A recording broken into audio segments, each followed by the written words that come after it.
Hey guys! So a while back I showed you how to transfer a reference photo from your tablet or phone straight onto your canvas without a printer, and some of you asked how to stop the screen from moving while tracing, and you were right, it's very annoying when your hand touches the screen and the image shifts around.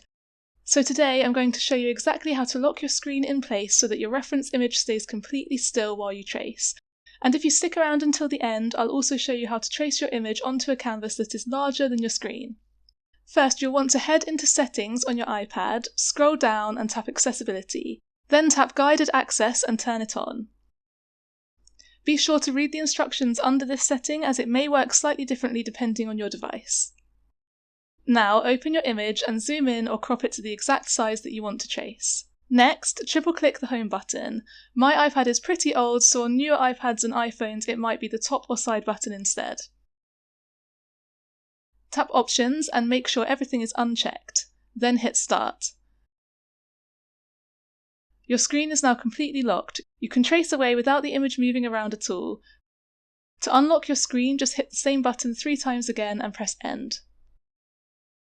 If your canvas is bigger than your iPad screen, it's no problem. We can use a simple grid method to scale it up. Open your reference photo in a drawing app. I'm using Procreate. Go to Actions, Drawing Guide, then tap Edit Drawing Guide and create a grid. For this example, I'm dividing the photo into 4 equal sections.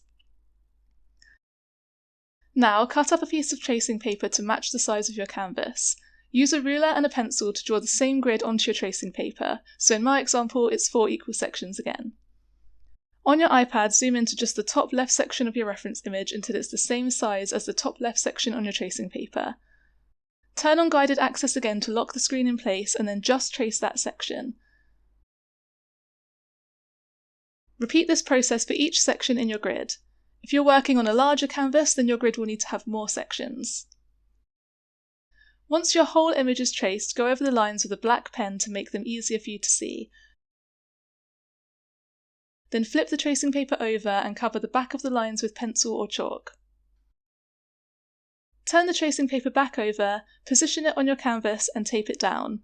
Then use a thin pen to trace over the lines, pressing down with a little bit of pressure to transfer the drawing. And that's it! You've got a clear, accurate sketch on your canvas with no printer and no moving screen. If you found this helpful, don't forget to hit like and subscribe for more art tutorials like this. And if you want to learn how to paint animals like this zebra, then you can check out my full-length step-by-step art tutorials on my Patreon. Thanks for watching!